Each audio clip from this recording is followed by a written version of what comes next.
What's going on, everybody? Welcome back to my channel. My name is Ben and this is 3T's Mobile Automotive Repair. And today I've got this 2000 Chevy Express van. It's a G van, whatever you want to call it. It's a crank no start. Started looking at it already. We're gonna go dive into this thing and see what's going on.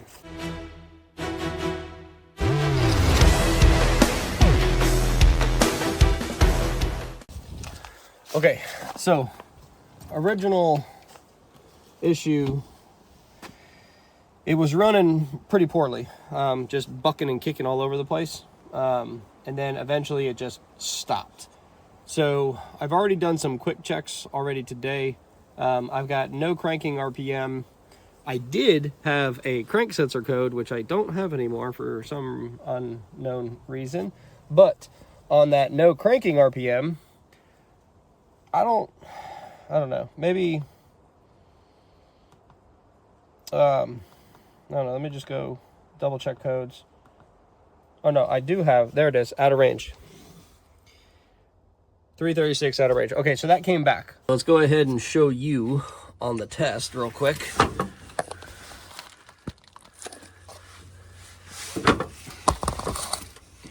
Here's our connector, right? Definitely seen better days.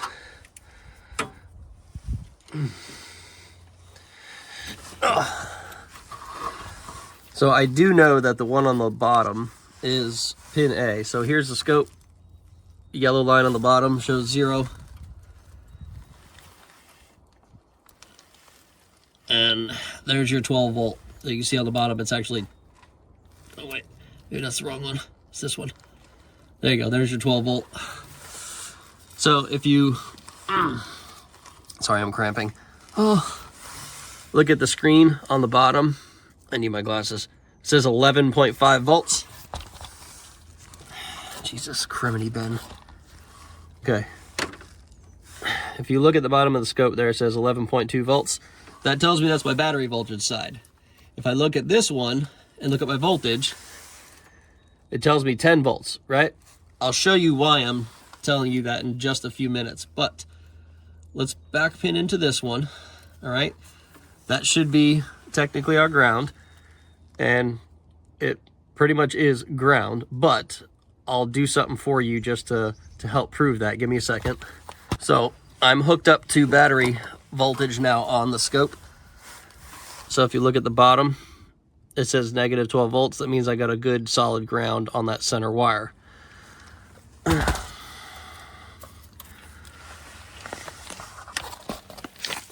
So the reason why I'm showing you this, because most of you are like, yeah, we know that's how that works. But I don't know if I said it before because I can't remember what I said.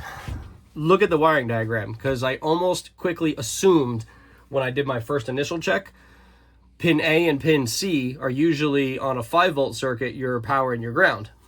It's not the case on this. Pin A and B are your power and ground, and the C is the return back to the PCM. And the reason why I wanted to tell you, it's got a resistor in line, okay? There's a resistor that pulls it down, and it tells us 10 volts right here inside the PCM. So check this out. This is why I wanted to show you. So see that 10 volt line? There's that resistor, and it goes up to that Hall effect switch. Or, yeah, it's a Hall effect sensor, or crank sensor. So I just was trying to show you that testing there and seeing the voltages and being able to see this on the wiring diagram was key, because we could have tested it the wrong way. We did not. So next thing we're going to do, because this thing doesn't run, we're going to go, I have no cranking RPM, so I need to scope it down there, but I might have to get my other scope so I can take it in the vehicle to watch it. So I'm going to have to do that real quick. Let me get the other one set up. All right. So we're going to change this auto to a 20 volt scale, and we're going to do 20 milliseconds just as a starting point, and we're going to crank. All right, let's slow it down, or speed it up a little. We'll steep it at 5. We'll put a tracer out.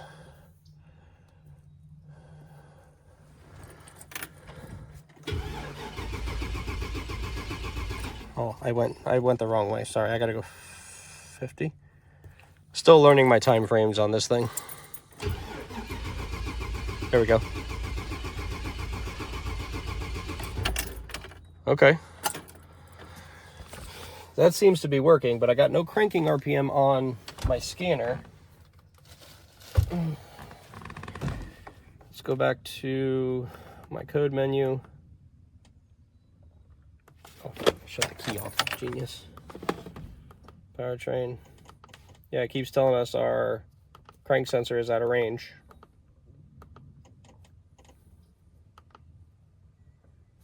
Go to data display, engine.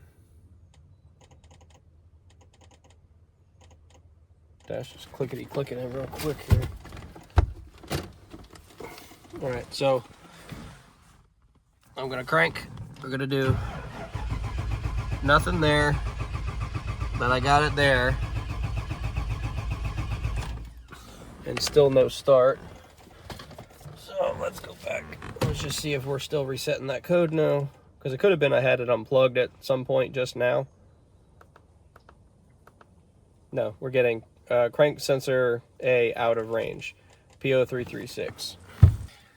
Okay, so I need to go look at our PCM connectors so I can see which one it is so I can back pin it. Can we please work? Thank you. I need to be able to back pin at the PCM so I can make sure that that signal is getting up to the PCM. Even though I feel like the integrity of that wire is fine because we showed a 10 volt on it, but cranking, you know, maybe there's a problem somewhere, who knows. Okay, so the reason why I tested at the crank sensor and not the PCM is this.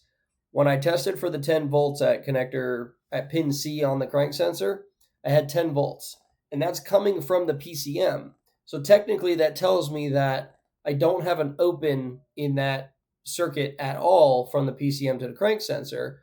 So you initially would be saying, oh, okay, well, I have voltage, I have ground, and I have circuit integrity going there. I probably need a crank sensor, right? Well, the crank sensor works. So what gives? Why is it not, why is the vehicle not running? So I did get thrown for a loop on this video, so I'll be back to tell you that in a little bit. So continue watching and I'll see you in a few. Engine control module. Connector 1 is blue. So connector 1, I think we said pin 31, yeah, yellow. Crank sensor signal. So 4x crank signal. God, my brain. So it's the second one back from the end, and it's the yellow wire, and it's the one that is blue. Let's go look.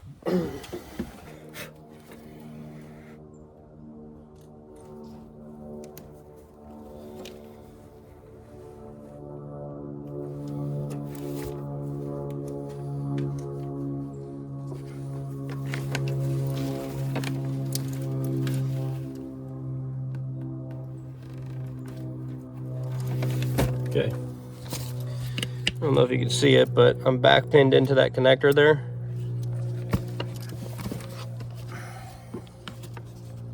Let me get it plugged back in.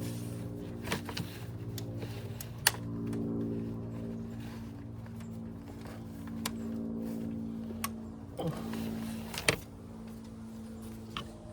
right, let's go check some scopy patterns now.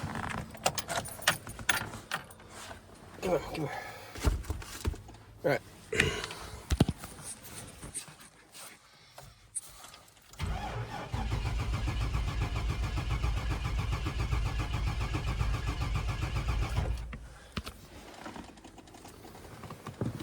Well, it's making it to the PCM.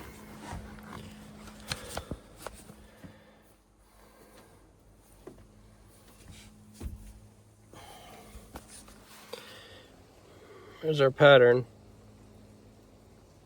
The one thing I don't know is if that voltage is okay. I don't know if that 8 volts is all right. All right, y'all, I'm back. And I got my PCM. And I'm just noticing that my phone is cracked. All right.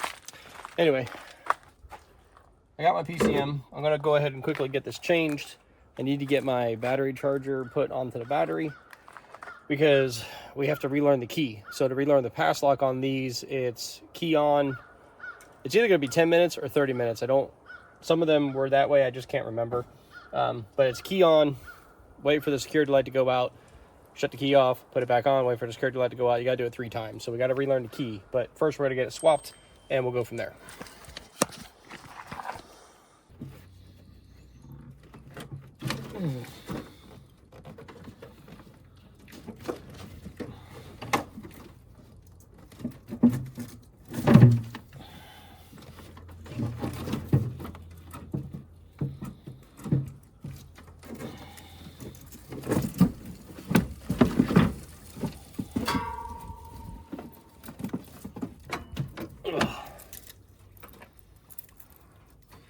There's the old one.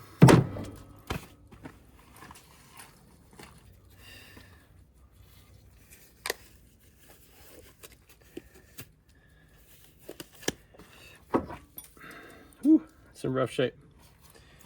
Okay. And obviously the new one, Flashmasters. I've talked about them before. It's the one I pretty much use all the time. I don't really use any others. At least I haven't used any others since I found out about them and started using them a couple years ago. It's just who I use now.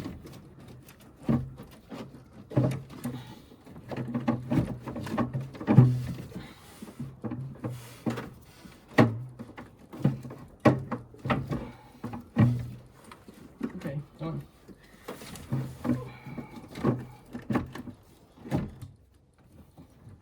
Okay. PCM's in. Okay. So first things first, once we do this, I don't need to do anything right here for now. We need to attempt to start. And once we have the attempt to start, then we leave the key on at that point. Let me just make sure my crank sensor and everything is still hooked up correctly. It's still plugged in. Just was making sure because I was working on it, obviously, last time, and don't need to have a mix up. All right, so first thing we're gonna do, key on, crank.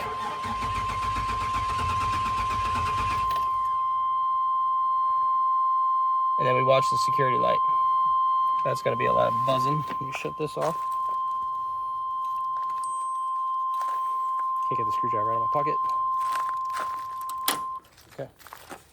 All right, so we start our 10-minute countdown. It's 3:12.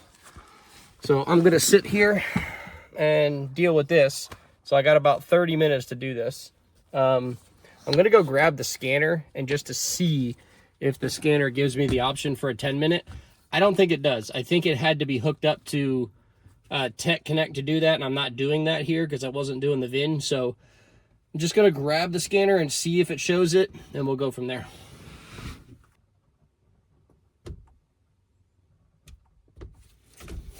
Yeah, nothing. So it's just going to be a 30-minute process. So here's, so we're on process 1. It's 3:15. I'll come get you when I'm done with this. Okay, it's been 10 minutes. That's number 1. Now it's on number 2. Why is it clicking like crazy?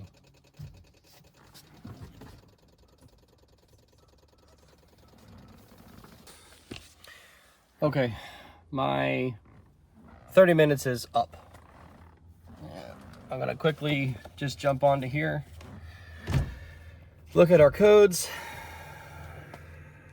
Should have none or just a pass lock security.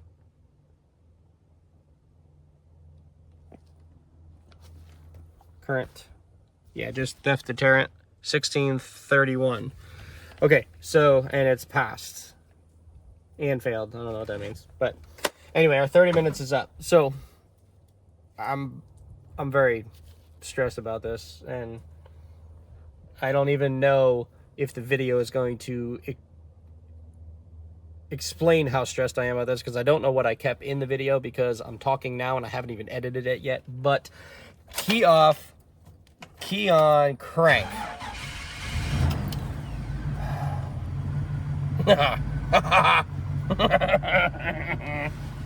It runs. Holy freaking crap balls, I'm so freaking happy right now.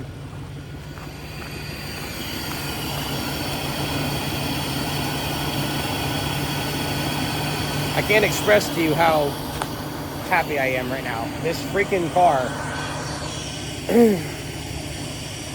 This is the problem, right? So, I don't know, again, I'm going to say this because I don't know if I said it before, but this is the issue with service information, right? I don't understand why there's two separate crank sensors for this thing. The possibility of a 5 volt or a 12 volt, and it doesn't tell me which one it should be. This is the original crank sensor. So, like the one that was in the vehicle. So it's the 5 volt square wave one, not the 9 volt that I might have showed you in the video. I don't know if I showed you that. So if I didn't, I had a PO336 and I had square wave up to the PCM, but it was 5 volts. I had no idea if it was supposed to be 5 or 12 volts because all the information I said it could be either or. Well, it doesn't tell me if it's supposed to be one or supposed to be other on a certain year or anything like that. So I grabbed one to test. That test showed me 9 volts.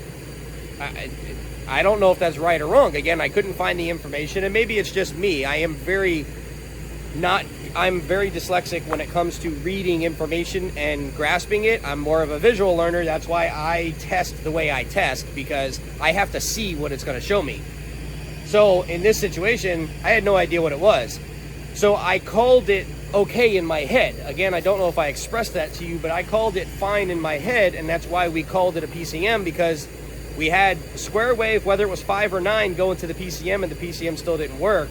It wasn't sending any square wave to the ignition control module to tell it that it was allowed to pulse the coil. So that was just my cue in my head, even though I was super confused about it and everything else, because again, when I read that service information, it screws with my brain 100% sometimes, and I have to kind of put you guys down, put everything else away, and just kind of look at the vehicle back here and be like, what the hell is it doing, you know?